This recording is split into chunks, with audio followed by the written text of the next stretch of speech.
The polished oak of my father's casket seemed to mock me. Not with its grandeur, a showiness I always found slightly distasteful, but with its profound, unyielding silence. It was a silence I'd endured for far too long in this house, this family, a silence that had seeped into the very marrow of my bones. I stood by the receiving line, a ghost in my own family's elaborate theater, a silent observer as the performance of grief and legacy unfolded. My two older brothers, David and Thomas, stood ramrod straight beside my mother, their faces sculpted into practiced expressions of profound sorrow, a performative grief honed over decades of family gatherings and unspoken rivalries.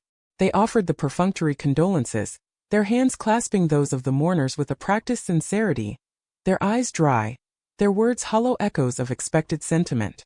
They were the pillars, the inheritors, the favored sons. And I was the shadow, the afterthought, the one who always seemed to be on the outside looking in, even in the house where I grew up, where my childhood toys had long since been relegated to the attic. The air in the reception hall was thick, almost suffocating, with the cloying narcotic scent of lilies and a subtler, yet more acrid odor that I recognized as thinly veiled entitlement, the perfume of ingrained privilege. This was not merely a gathering of mourners, it was a declaration of a new order, a subtle yet brutal realignment of power, a coronation disguised as a commemoration. David, ever the pragmatist, the businessman who saw the world in balance sheets and profit margins, already had his arm around Mom, steering her gently towards the buffet as if managing a critical business transaction, his eyes scanning the room for potential allies or perhaps opportunities. Thomas, the artiste of the family, the one who trafficked in emotions and anecdotes, was regaling a small cluster of sympathetic faces with a heartfelt, elaborate anecdote about Dad's supposed lifelong love for a particular brand of single malt, a story I'd never heard before, a detail that felt manufactured, too perfectly crafted. They spoke in hushed tones of legacies and futures, of business prospects and estates, their voices a low hum of self-importance, a subtle symphony of their own coming ascendancy. My own grief felt like a lead weight in my stomach, a private, unfettered thing, too raw, too real for this public spectacle, this carefully choreographed display. I'd loved my father quietly, fiercely, in the way I understood love. He was a man of few words and even fewer demonstrations of overt affection, but I understood him in ways my brothers, for all their outward displays of filial piety, their grand pronouncements and effusive gestures, never seemed to. I saw the quiet worry lines etched around his eyes when the business faltered, the subtle, almost imperceptible nod of approval when I managed a difficult task on my own, a task he'd never explicitly asked me to undertake. He'd entrusted me with the smaller, less glamorous parts of his life, the quiet details, the things that didn't fit neatly into his grand public narrative. As the last of the extended family, the distant cousins and well-meaning acquaintances shuffled out, their goodbyes echoing in the cavernous room, a hush fell over the remaining immediate circle. David, without breaking stride from his intense conversation with Mom, a conversation that seemed to involve far more gestures than words, gestured for me to approach. "Right," he said, his voice brisk, devoid of any emotion that wasn't directed towards his own convenience or immediate concerns. "We need to get this settled. Mom's exhausted. You can head home, we'll take care of the rest." It was a dismissal, pure and simple, a verbal tap on the shoulder signifying my exit. I was not part of the rest. I was not a stakeholder in this post-funeral realignment of familial assets. Thomas chimed in, his tone saccharine, a syrupy sweetness that masked a sharper edge. "Yes, don't you worry your head about anything, dear brother. Just let us handle it. We'll be in touch regarding your settlement." The word hung in the air, a clinical detached term for what I'd always assumed would be a fair distribution, a recognition of my own quiet contributions to the family's well-being over the years, the countless hours spent helping in the workshop, the discreet errands run, the quiet support offered without expectation of reward. Settlement. It sounded like a transaction, like I was being bought out of a dissolving partnership, rather than being acknowledged as a son, as a rightful inheritor of a portion of my father's life's work. I looked at them, at their smug certainty, at the almost predatory way they circled my mother like vultures, ready to pick apart the spoils, their eyes gleaming with a proprietary air. It wasn't just about the money, though that was certainly a significant part of it, a tangible measure of their perceived entitlement. It was about the years of being overlooked, of being the quiet one, the dependable one, the one they assumed would always just go along, a silent fixture in the family landscape. They saw my silence not as strength, not as a deliberate choice, but as weakness, as a lack of assertiveness. They saw my lack of ostentatious displays of affection or ambition as a lack of substance, of inherent value. They had decided implicitly that my role in the family narrative was to be the obedient footnote, the character who faded into the background once my father's chapter closed, to be quietly disposed of once my usefulness had expired. A cold, hard knot formed in my chest, a nascent resolve hardening within me. For the first time in a long time, it wasn't just grief that was settling in, a heavy blanket of sorrow. It was a quiet, simmering resolve, a determination to refuse their predetermined script. They wanted me out, unseen and unheard, a minor inconvenience to be efficiently managed. Fine. They would have their wish, in a manner of speaking, but not in the way they so confidently expected. I spent the next few days in a fog of genuine mourning, a private ache that felt both immense and isolating, punctuated by terse emails and brief, business-like phone calls from David and Thomas. They were already deep in discussions about lawyers and appraisals, their voices laced with an eager efficiency. They forwarded me blandly worded summaries of their proposals, couched in terms of fairness and efficiency, words that felt hollow and manipulative coming from them. Each email felt like another brick in the wall they were meticulously constructing between me and my father's legacy, between me and my own rightful place in the family. The numbers they presented were not unreasonable on paper, not overtly exploitative, but they felt deliberately complicated, designed to be overwhelming, to make me feel small and incapable of understanding their intricate financial machinations, thereby encouraging me to accept their terms without question. They were offering a sum that, while substantial, was calculated to ensure I would need their ongoing support to manage it, thereby maintaining a subtle, insidious leverage over me. It was a patronizing, almost insulting offer, framed as generosity, a magnanimous gesture from those who held all the cards. I didn't respond to their emails directly, not at first. Instead, I started digging. Not into legal documents or financial statements, not into the sterile world of business accounts, but into the quiet corners of my father's life, the places my brothers never bothered to explore, deeming them beneath their notice. The old workshop in the garage still filled with the faint, comforting scent of wood shavings and oil, a place where I'd spent countless hours by his side, learning the quiet satisfaction of creating something with my hands. The dusty ledgers detailing small, personal projects he'd undertaken, quiet commissions from friends, repairs he'd done for neighbors, acts of quiet generosity that never made it into the company's annual reports. The carefully preserved photographs, not of grand family holidays or staged portraits, but of him and his old fishing buddies, his gardening club, the local historical society he'd quietly supported for years, a testament to a life lived beyond the boardroom and the balance sheet. And then I found it. Tucked away in a well-worn wooden box, beneath a tangled stack of old fishing lures, each one a silent memory of shared excursions, was a small leather-bound journal. It wasn't a diary in the traditional sense, not a chronicle of daily events, but a collection of thoughts, observations, and scattered notes, a private repository of his inner life. My father's handwriting, so familiar to me, so comforting in its familiar loops and flourishes. He wrote about his worries for the future, about the changing landscape of his business, about the increasing pressures of the modern world, but mostly, he wrote about his relationships, the intricate tapestry of his family. He wrote about Mom, about his hopes for her happiness, her peace. He wrote about David and Thomas, their strengths, their ambitions, and also, with a quiet wisdom, their less admirable qualities, their tendency towards self-absorption.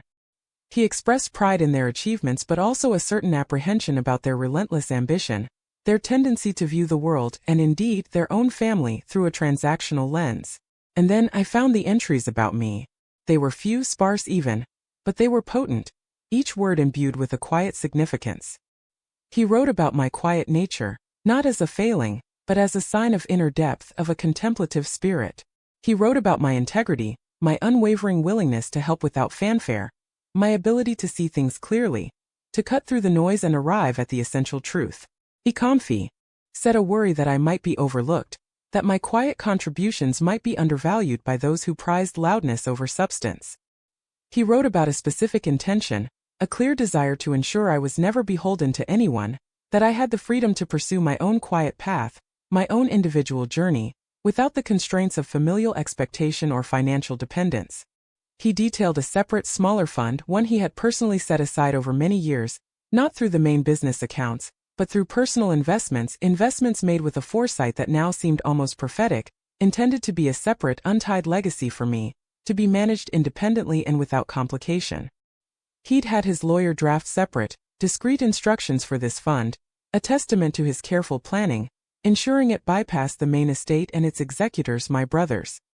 He'd stipulated that these instructions were to be delivered to me personally, only upon confirmation of his passing, through his trusted estate lawyer, a man whose discretion he implicitly trusted. I reread those entries, the words blurring slightly through a film of unshed tears. It wasn't a grand gesture, not a sudden windfall that would dramatically alter my life's trajectory or catapult me into a world of opulence. It was something far more profound, a quiet act of recognition, a deliberate counterbalance to the transactional approach my brothers embodied, a silent validation of my worth.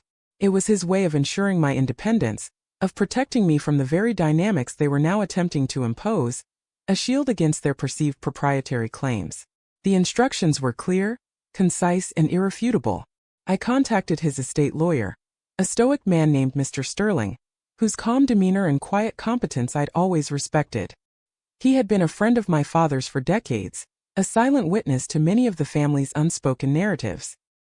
He listened patiently as I explained my discovery, his expression betraying no surprise, no shock, only a quiet affirmation. My father, it turned out, had anticipated this, had foreseen the very scenario that was now unfolding.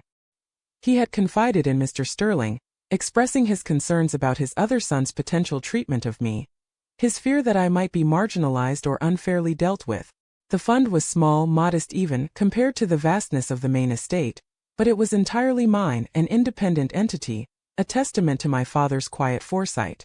No strings attached, no oversight from my brothers, no dependence on their goodwill or their deluded generosity. Mr. Sterling confirmed that the paperwork was in order, the legalities ironclad, and within days the transfer was complete. It was enough to ensure financial stability for years to come, enough to pursue any quiet endeavor I wished, any creative pursuit or contemplative journey, without the need for their approval or their condescending pronouncements of fairness. The next family meeting, as David had so clinically termed it, was scheduled for 2 weeks after the funeral, a calculated appointment to finalize the division of assets. I arrived on time, dressed simply, in my usual understated attire, a stark contrast to the subtle power suits my brothers favored.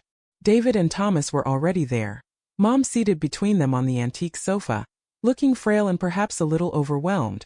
They had stacks of papers spread across the polished mahogany dining room table, a silent testament to their efficient progress. David cleared his throat, a performative gesture to command attention. Right. We've outlined a fair proposal for everyone. Mom's been taken care of course. And for you. He gestured expansively to the papers, his voice laced with a practiced magnanimity. We've arranged a sum that reflects your input. It's quite generous considering.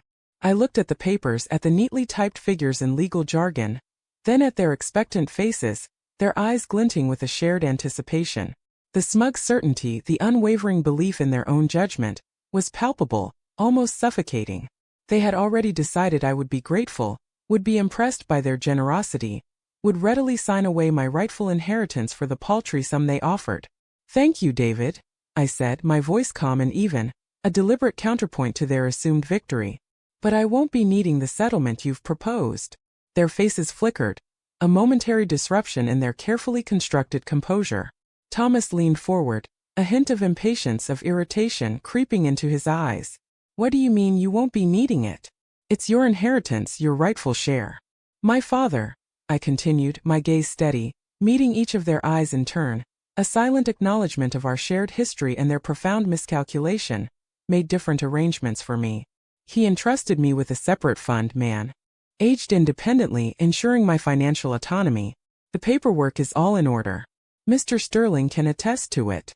A silence descended, a heavy, pregnant pause broken only by the insistent ticking of the grandfather clock in the hall, each tick a measured beat against their shattered composure. David's jaw tightened, a muscle twitching beneath his skin. Thomas's practiced smile faltered, replaced by a look of bewildered suspicion, his usual glibness momentarily abandoning him. Mom looked between us, her expression unreadable, a complex mix of confusion and something else, something I couldn't quite decipher. He did what? David finally managed, his voice strained, a hint of disbelief coloring his tone. He wanted me to be independent. I replied, my voice still quiet, but with an undercurrent of unwavering steel, a quiet strength they had consistently overlooked. He understood my needs and my desires in a way you both seem to have overlooked. He recognized that my path was different. I didn't raise my voice. I didn't accuse.